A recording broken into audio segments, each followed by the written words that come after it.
Those are the headlines. But first, we bring you some breaking news coming in from the United States. US President Donald Trump has renewed his condemnation of the US Supreme Court after it ruled against his sweeping tariffs last week, vowing to turn to other tariffs, powers and licenses.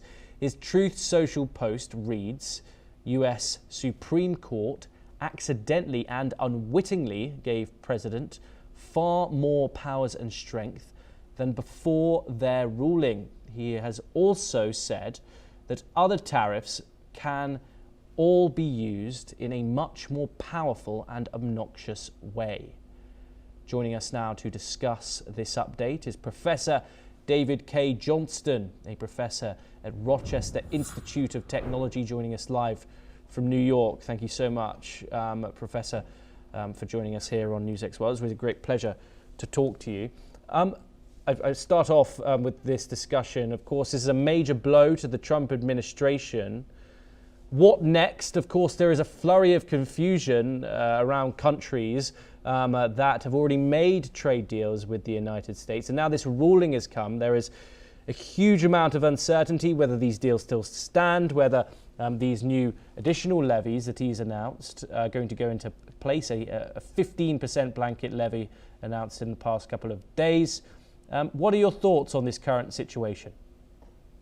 Well, the Supreme Court upheld the U.S. Constitution, which very clearly provides that Congress, not the president, has the authority to impose taxes.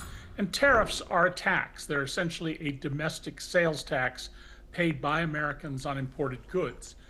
Donald is just unable to cope with anything that doesn't support his belief that he is the all-powerful dictator of America, and eventually he believes the entire world.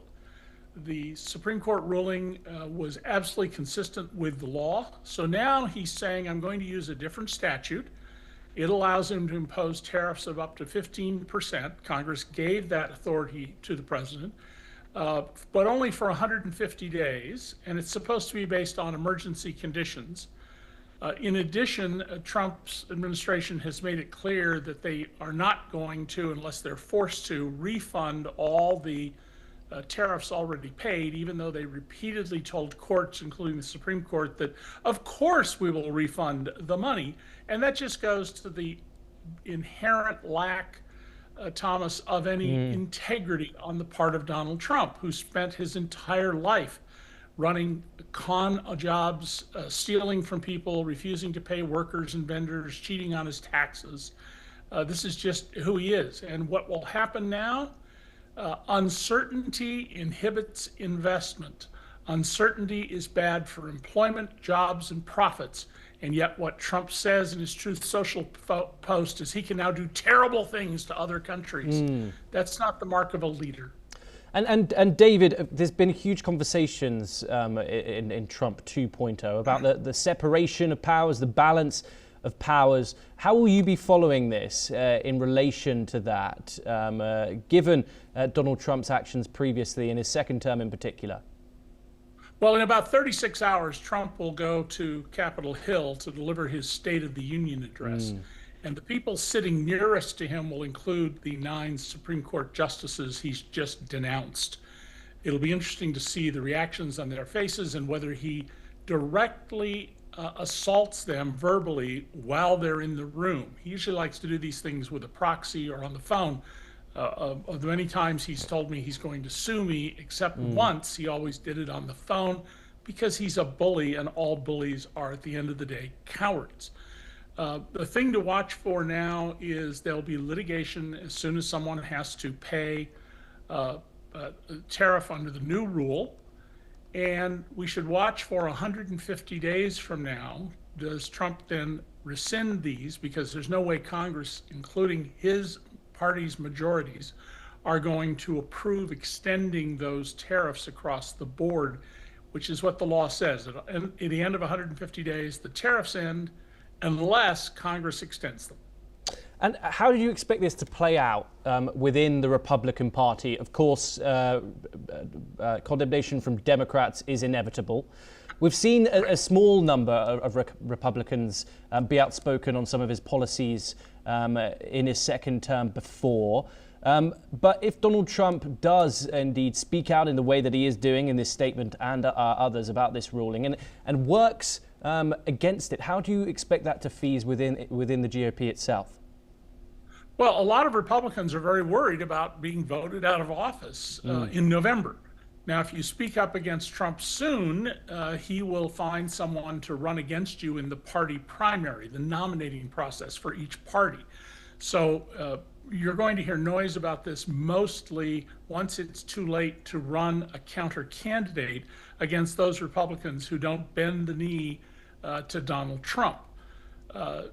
This is fissuring his control. He's had absolute control over the Republican Party, and we're seeing that begin to weaken because of the tariffs, which are very unpopular and have raised prices on imports in the U.S., the bellicose comments about Iran, Cuba, other places, which he promised MAGA no more foreign wars. And then, of course, most importantly in all of understanding Trump, the Epstein files that he is working so hard to make sure no one sees the full record of his involvement with Jeffrey Epstein and the young women procured for him by Ghislaine Maxwell. What about this revenue that's already been collected?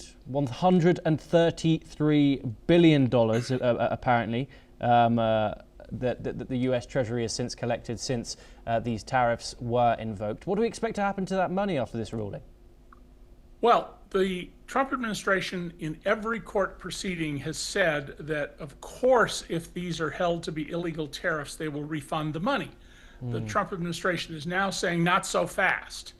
It will be so difficult and complicated to return the money. It shouldn't be complicated at all. If you filed for a refund, we have a record of who paid the tariff at the border, the port of entry. But Donald's going to resist that with all his might. A number of corporations decided to absorb the tariff because they felt it would be short term.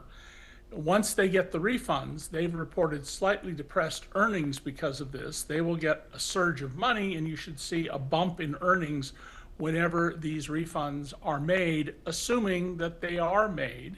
And that's going to take time because Trump's going to fight giving back the illegally collected tariffs. It certainly is going to be interesting. David, do stay with us as we turn over to our next story and we move